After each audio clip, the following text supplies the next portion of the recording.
श्री सुखदेव जी राजा परीक्षित को कंस के ससुर जरासंध के क्रुद्ध होने का वृत्तांत बतलाते हुए बोले, हे राजन, जरासंध की दो पुत्रियां थीं, अस्ति और प्राप्ति, जो कंस से ब्याही गई थीं। कंस की मृत्यु के पश्चात वे दुखी रहने लगीं और एक दिन वे दोनों विलाप करती हुई अपने पिता मगधराज जरासंध के पास जा पहुंची। उनके रोने और कंस के मारे जाने का समाचार सुनकर वह अत्यंत दुखी हुआ। उसकी दोनों पुत्रियां विधवाओं का वस्त्र धारण किए हुए थी। हे राजन, पुत्रियों की दशा देखकर उसे रोना आ गया।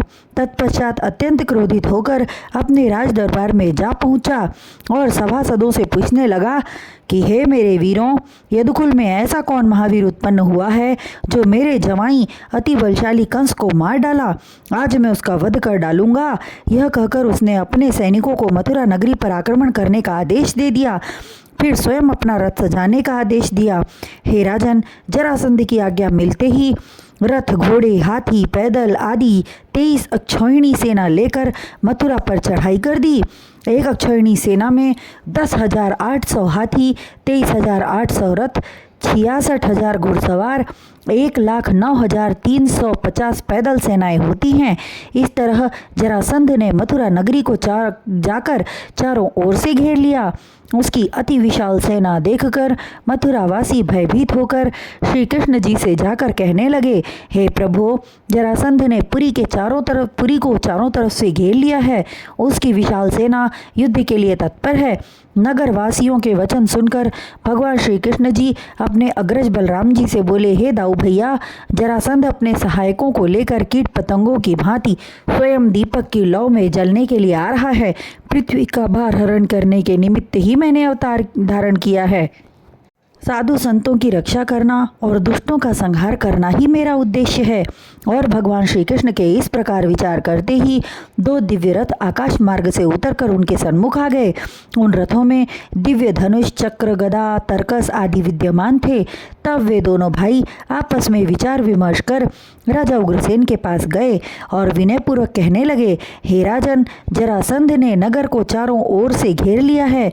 उसकी विशाल सेना बारंबार हुंकार रही है। हम आपकी आज्ञा लेने आए हैं। यदि आदेश दें तो दोनों भाई जाकर उस दुष्ट प्रकृति वाले जरासंध से युद्ध करें और यदुवंशियों की रक्षा करें। राजा उग्रसेन ने अपनी स्वीकृति उन्हें प्रदान की। तब वे प्रसन्न होकर नगर के बाहर की ओर चल पड़े, जहां उनका दिव्य रथ खड़ा था। उस पर सवार होकर श्री कृष्ण जी अपने पांचजन्य शंख को उठाकर भयंकर ध्वनि में शंख बजाया। शंख की ध्वनि सुनकर जरासंध के सैनिक भय से थरथर कांपने लगे। तत्पश्चात उन्होंने शारंग धनुष उठाया, अक्षय तरकश को बांधा। हे राजा परीक्षित, भगवान त्रिलोकीनाथ के रथ की गरुड़ ध्वजा थी और बलराम जी का ताल ध्वजा। श्री कृष्ण धनुष, चक्र, गदा आदि आयुधों से पूर्ण थे। बलराम जी अपना हल मूसल लिए अति कठोर मुख मुद्रा में थे। उनके क्रोध को देखकर ऐसा प्रतीत हो रहा था जैसे साक्षात काल पृथ्वी पर उतर आया हो। जबकि श्री कृष्ण जी के होठों पर सदैव की भांति मुस्कान थी। वे दोनों भाई जरासंध के सन्मुख गए। तब उन्हें देखकर जरासंध अभिमान पूर्ण वाणी में कहने लगा, हे कृष्ण, तू अभी बालक है। तेरे साथ युद्ध करने में मुझे लज्जा आती है। उचित यही होगा कि तू मेरे सन्मुख से हट जा।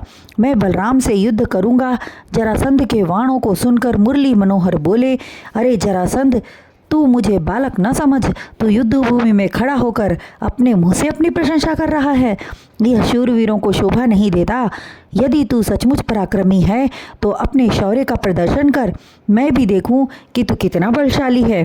कृष्ण के वचनों को सुनकर जरासंध की आंखें क्रोध से तन गई। जैसे काला भुजंग फुकारता है, उसी प्रकार फुकार कर बोला, अरे नराधम बालकों, मेरा नाम सुनकर बड़े बड़े सूरमाओं के छक्के छूट जाते हैं। यह कहकर उसने अपनी गदा उठाकर अपने सिर के चारों ओर 100 बार घुमाकर श्री कृष्ण पर फेंका। हे राजा परीक्षित, जरासंध को यह वरदान प्राप्त था कि जितनी बार वह गदा घुमाता था, वह गदा उतने योजन दूर खड़े शत्रुओं का संहार कर डालता था। किंतु भगवान कृष्ण ने उसकी गदा के प्रहार को अपनी गदा से इस प्रकार रोक लिया जैसे बच्चों के खेलने का खिलौना हो। यह दृश्य देखकर जरासंध आश्चर्यचकित रह गया। श्री कृष्ण जी मुस्कुरा रहे थे। तदुपरांत जरासंध ने धनुष बाण उठा लिया और उन दोनों भाइयों पर बाण वर्षा करने लगा और कहा, अरे दुष्ट बालकों, तूने अपने मामा कंस को मारकर बहुत ही बड़ी विजय नहीं पाली जो इतना हर्षित हो रहे हो। आज तुम दोनों का मैं निश्चित रूप से वध कर डालूंगा। यह कहकर उसने तीक्ष्ण बाणों की बौछार कर दी। उसके अनगिनत बाणों ने श्री कृष्ण और बलराम को इस तरह ढक लिया जैसे सावन भादों के महीने से सूर्यदेव को काले बादल ढक लेते हैं। उनकी थोड़ी सी सेना को जरासंध के सैनिकों ने टिड्डियों की भांति घेर लिया। उस समय मथुरा नगर की स्त्रियां अपने घर की अटारियों पर चढ़कर वह दृश्य देख रही थी। कृष्ण बलराम कहीं भी दिखाई न दे रहे थे। हे राजन, वह दृश्य देखकर समस्त स्त्रियां राम श्याम के मंगल की कामना करने लगी। भगवान श्री कृष्ण ने उन्हें शोकाकुल देखकर तुरंत अपना सारंग धनुष उठाया और बाण चढ़ाकर छोड़ दिया। धनुष से एक बाण निकला, किंतु मार्ग में हजारों बाण बनकर जरासंध के सैनिकों का संहार करने लगे। उधर बलराम जी अपने हलमुसल से गजराजों के समान बलशाली वीरों का मानमर्दन कर रहे थे। उनके सन्मुख जो भी आता था वह उसी क्षण मृत्यु के मुख में चला जाता था। जरासंध के सैनिकों के सिर कट कट कर पृथ्वी पर गिर रहे थे। रक्त की दरियां बहने लगी।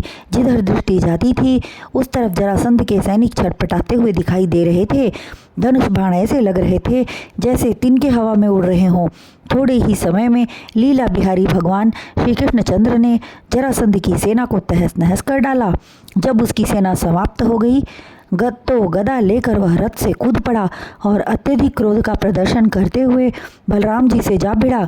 अनंत भगवान श्री बलराम जी भी क्रोधित ही थे, अतः उन्होंने जरासंध के गले में हल फंसाकर खींच लिया। जरासंध के हाथ से गदा छूट गई। वे उसका वध करने ही जा रहे थे कि मुस्कुराते हुए श्री कृष्ण जी उनके सन्मुख आ गए और बोले, हे दाऊ भैया, अभी इसकी मृत्यु का समय नहीं आया है। उस समय बलराम जी क्रोधित थे, सो गुस्से में बोले, हे कन्हैया, तू मेरे सन्मुख से हट जा, इस पापी को आज मैं जीवित नहीं छोड़ूंगा। तब श्री कृष्ण जी हंसकर कहने लगे, हे भैया, यदि तुम इस बार इसके प्राण ले लोगे तो शेष बचे हुए दैत्यों और अधर्मी राजाओं का संहार कैसे होगा। यदि यह जीवित रहा तो उन्हें अपने संग लेकर बार बार मुझे मारने के उद्देश्य से युद्ध करने आएगा।